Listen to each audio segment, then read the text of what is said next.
Amis de TV Auxois, merci de votre fidélité et bienvenue dans la 89e édition de votre journal bimensuel qui vous informe chaque quinzaine de la vie de notre communauté de communes. Tout de suite le sommaire. Poème hivernal. Marc Fesneau de nouveau parmi nous. Les vœux des mères. En bref et en images. La Saint-Valentin. Aquarelle au Club de l'Amitié. Une savonnerie sur notre territoire. Un petit bout de détente. Mais commençons tout de suite par un peu de poésie. Le givre, depuis plusieurs semaines, habille nos campagnes, inspirant Gérard, notre réalisateur, qui, une nouvelle fois, s'est fendu de quelques vers sur de bien belles images.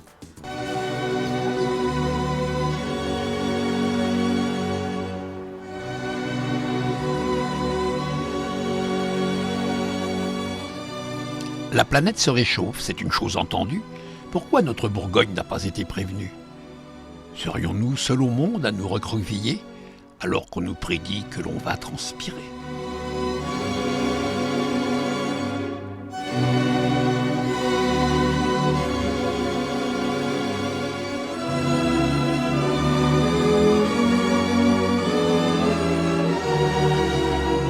Amis écologistes, je vous invite chez nous. Venir claquer des dents et trembler des genoux, constater les moins 10 qu'on a chaque matin, qui vous piquent les yeux et vous gèlent les mains.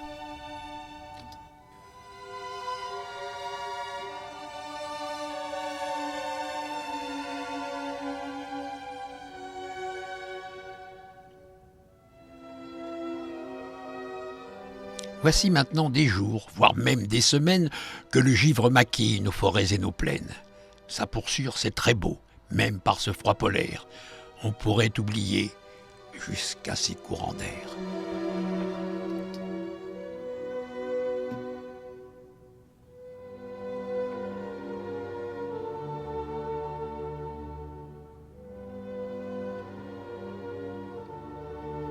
La planète se réchauffe, c'est une chose entendue, mais l'hiver ici-bas n'a pas été prévenu. Alors là, on se gèle, on se caille, on grelotte. En rêvant de printemps, on remplit sa bouillotte.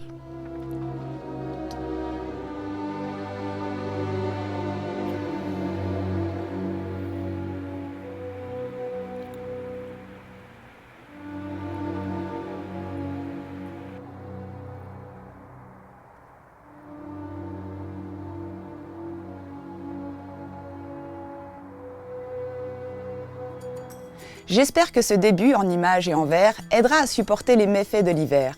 Ça y est, moi aussi je me suis mise aux alexandrins. Trêve de plaisanterie.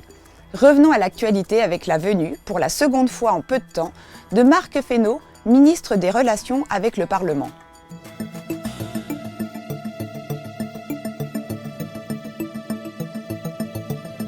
Nos élus ont dû affronter un froid glacial pour accueillir Marc Fesneau, ministre des Relations avec le Parlement. Il y avait là François Patria, notre sénateur, Didier Paris, notre député, Myriel Montéour, sous-préfète de Beaune, Yves Courteau, président de la communauté de communes, Martine Dupin, vice-présidente du département, et Jocelyn Chapoteau, maire de Créancé.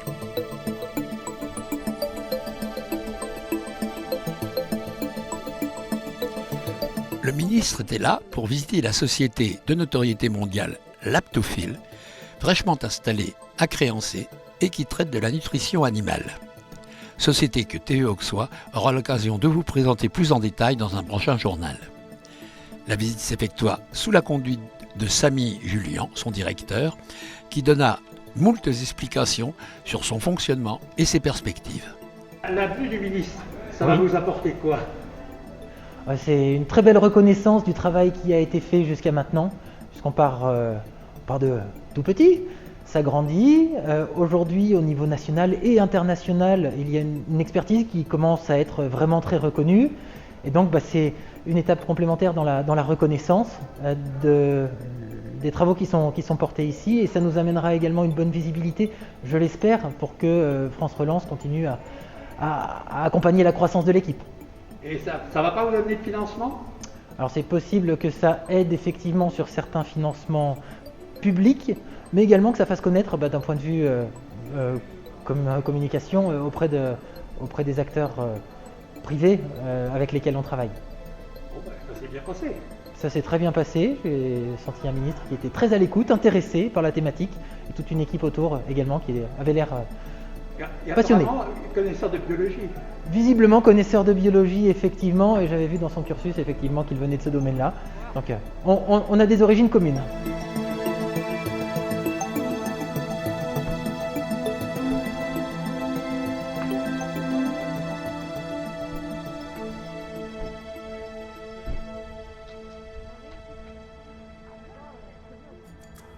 Après Bligny-sur-Rouge, c'est à Pouilly-en-Auxois que notre Web TV est allée installer ses caméras pour que les maires de notre communauté de communes puissent présenter leurs vœux à leurs administrés.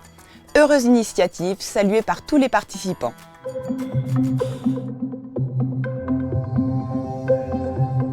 toute façon, ce moyen de communication, c'est l'avenir. Hein. C'est l'avenir, sauf qu'on ne boit pas un coup après, quoi. Ah oui.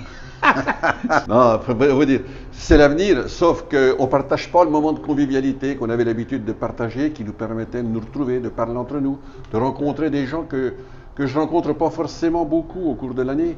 Mais enfin, c'est un moyen excellent pour vous dire plus que ce que j'ai pu vous dire dans notre petit journal que vous appréciez énormément. Alors Eric, ça n'a pas été trop difficile? Non, c'est un petit peu stressant, c'est un exercice auquel je ne suis pas rompu, mais il y a un peu de progrès à faire probablement, mais c'est très intéressant. C'est une bonne façon de parler à ses administrés aussi. Hein. Absolument, et puis de se voir un peu, hein, parce qu'on ne s'est pas vu beaucoup depuis 2 ans, donc effectivement c'est un bon moyen de communication. Alors c'est fini Monique, ça y est, c'est passé. Eh ben oui, mais alors la nuit que j'ai passée, la matinée que j'ai passée, le trac que j'avais pour venir là. Bon, enfin. Ben si, je suis une grande émotive et que de toute façon, c'est fait, je suis contente de l'avoir fait. Je voulais surtout dans ce message, donner de l'espoir, sortir de cette sinistrose, parce que la vie, on peut se la rendre belle.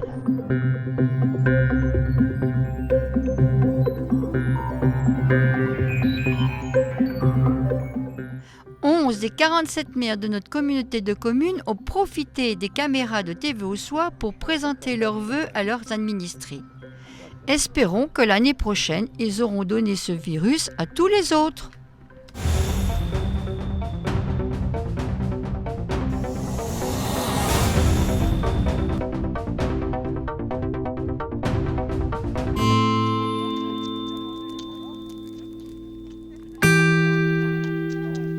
Cette fois-ci, Noël est bien fini. On a rangé boules et guirlandes et les sapins qui trônaient dans nos maisons sont condamnés au bûcher sans autre forme de procès. Et c'est par un froid dimanche de janvier qu'avant de naître, on a tenté de les brûler. Je dis bien tenté car le froid était tel qu'ils ont eu beaucoup de mal à s'enflammer.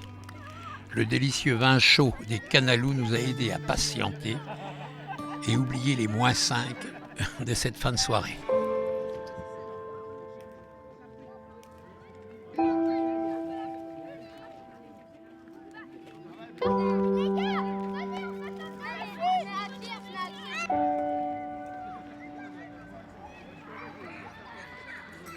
Les amoureux, TV Auxois a pensé à vous pour la Saint-Valentin et ce reportage vous donne quelques pistes pour réussir cette soirée et en faire un moment inoubliable.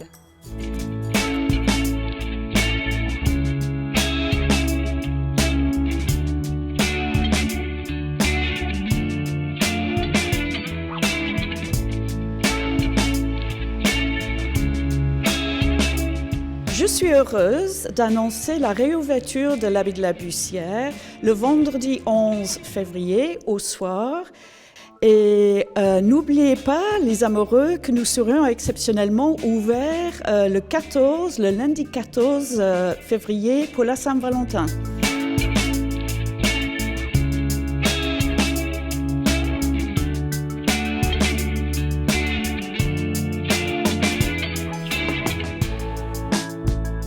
Bonjour à tous. Toute l'équipe de l'Hôtel de la Poste vous accueillera ce lundi 14 février pour un menu Saint-Valentin. Donc nous avons pour habitude d'élaborer un menu pour les amoureux avec plein de saveurs, des petites surprises également. Voilà, nous serons heureux de vous accueillir dans notre restaurant pour cette soirée de Saint-Valentin.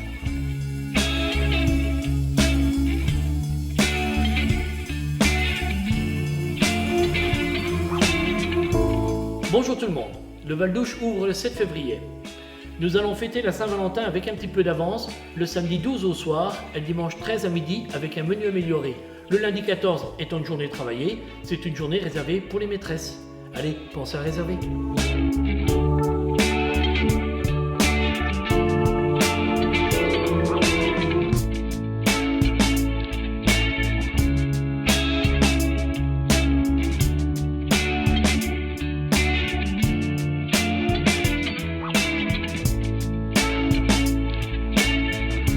Le bistrot des Préverts sera ouvert le lundi 14 février de 11h à 23h où vous pourrez passer une soirée intimiste dans un cadre chic et décontracté. On vous attend pour cette superbe soirée de Saint-Valentin.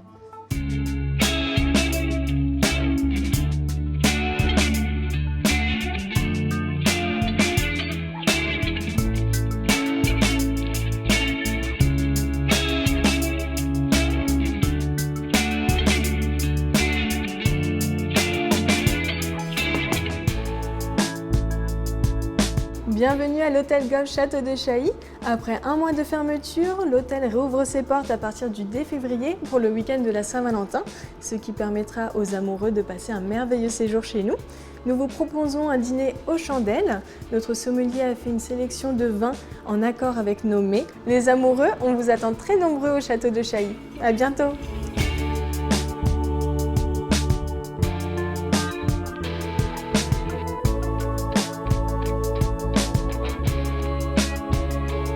Bonjour, bienvenue au Château Sainte-Sabine. Nous sommes ravis de vous annoncer notre réouverture ce vendredi 28 janvier.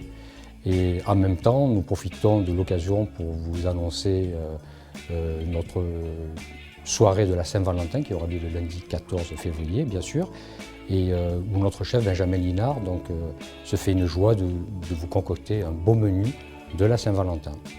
Voilà, un beau week-end en amoureux en perspective.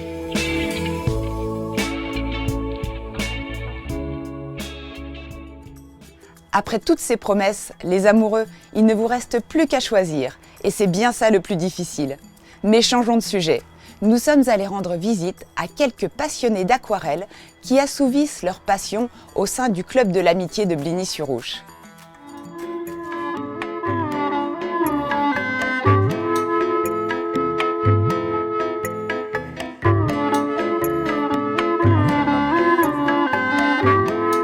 C'est moi qui suis à la base de cette activité. Pendant mes études d'art plastique, j'avais commencé d'étudier l'aquarelle. Et puis c'était intéressant, donc j'ai pensé qu'avec le club, comme on a diverses activités de vraiment toutes sortes de domaines, ça serait intéressant de voir cette technique qui est vraiment variée, particulière, oui. On aborde toutes sortes de façons de peindre. Par transparence, on couvre de grandes surfaces avec de très gros pinceaux. On va faire des choses très particulières, très pointues, avec un tout petit pinceau comme ça. C'est vraiment très très varié, très divers. Et chacune a son style, chacune développe sa personnalité et on peut dire qu'on se vide la tête des soucis. Et chaque peinture, elle est unique, elle est personnelle et elle reflète nos mondes imaginaires.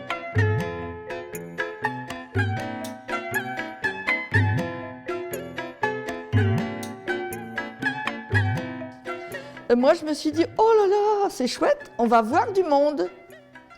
Et je suis venue là parce que ça m'intéresse de peindre. Mais en plus, on va rencontrer des personnes et ça rompt l'isolement.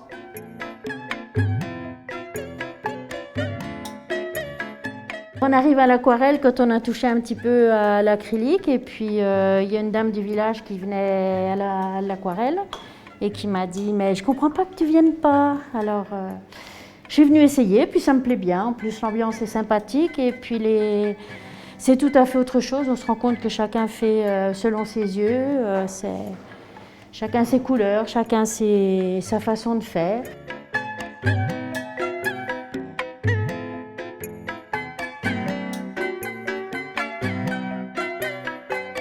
Nous, on habite loin du village, donc on est tout seul.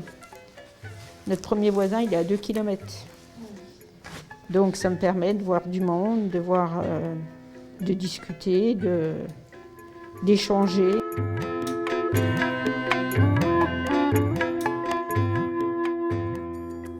Saviez-vous qu'il existait sur notre territoire une savonnerie artisanale, La Belle et la Terre? Notre équipe curieuse est allée à sa découverte, mais aussi à la rencontre de sa sympathique propriétaire. La terre pour renvoyer aux produits du terroir et aux huiles que j'utilise, qui sont cultivées par les agriculteurs. Et la Belle parce que je fais des savons exclusivement au lait de chèvre et donc je voulais un petit jeu de mots qui rappelait un petit peu cette spécialité-là.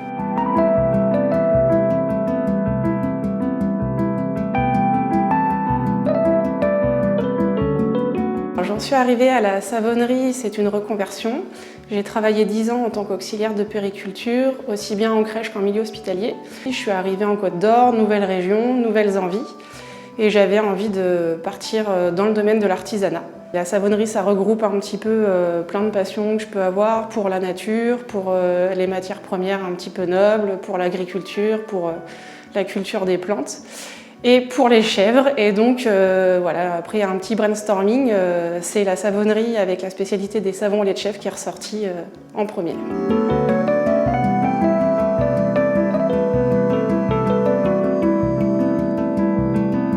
Le grand principe de la saponification à froid, c'est la méthode ancestrale avec laquelle je travaille, c'est un mélange d'un corps basique, donc ici la lessive de soude, avec un mélange de corps gras. Donc le mélange des beurres et des huiles qu'on a choisi, on équilibre cette formule, on la teste et après on la fait valider par un toxicologue qui nous donne le droit de fabriquer et de commercialiser cette formule. Dans la saponification à froid, comme son nom l'indique, on travaille à froid. Il y a juste, quand on travaille avec des beurres solides, on les fait chauffer très légèrement et ensuite on va venir mettre la soude au contact de ces huiles-là et mélanger jusqu'à obtenir la pâte à savon qu'on va ensuite couler dans des moules. Une fois qu'on a coulé la pâte dans les moules, on la laisse durcir entre 24 et 48 heures. On découpe les savons et ils partent en cure, donc en période de séchage jusqu'à 6 à 8 semaines en fonction de la formule.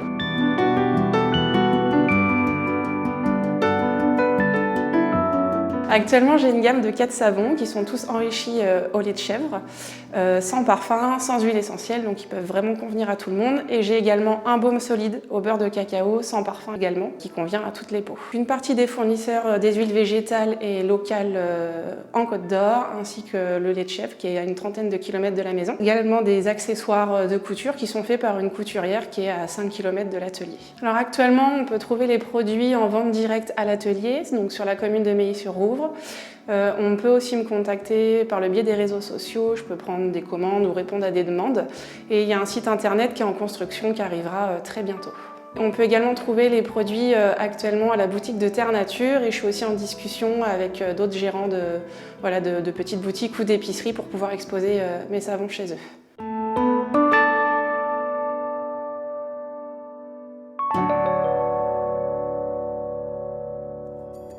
Pour clore cette 89e édition, nous avons choisi en cette période un peu morose de vous diffuser l'extrait d'une émission conçue, réalisée et montée par notre président réalisateur il y a une dizaine d'années et qui de surcroît est aussi l'auteur de la parodie interprétée par l'imitateur Thierry Garcia. Il sait vraiment tout faire ce Gérard. Pour ma part, je vous souhaite une bonne quinzaine et vous dis simplement à bientôt peut-être. Bye bye.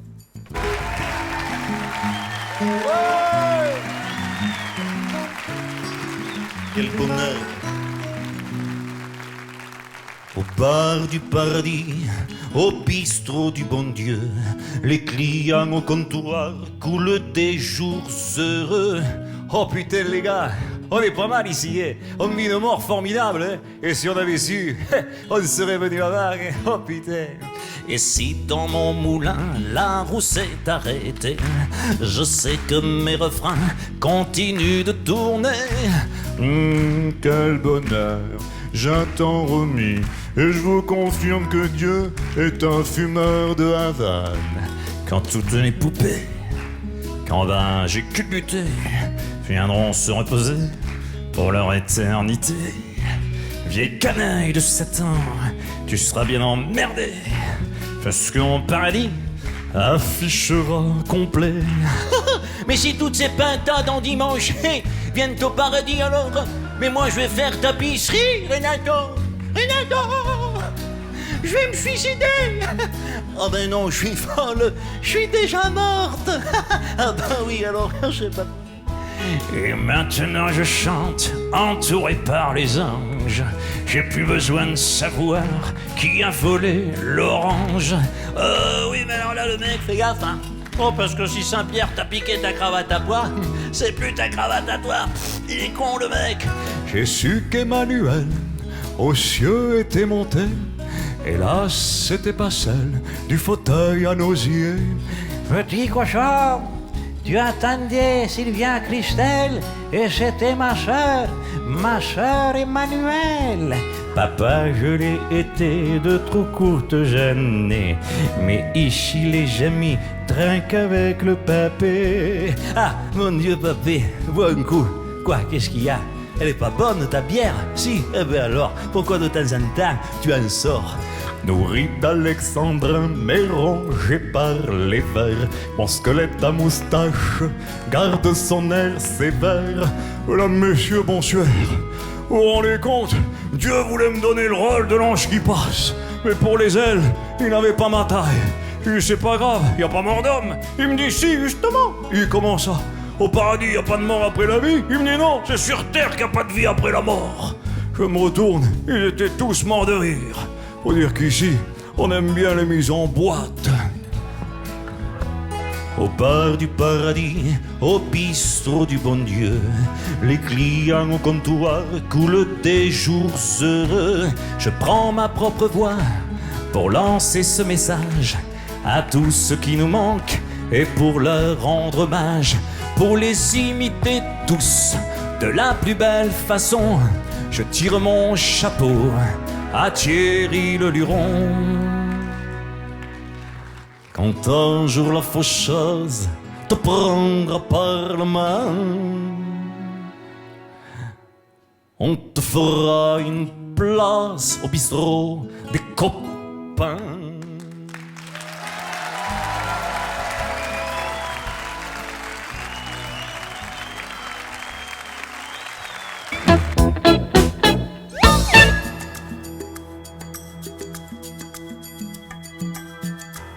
Le Val-d'Ouche recherche pour son début d'année 2 serveurs ou serveuses ou un couple avec possibilité de logement.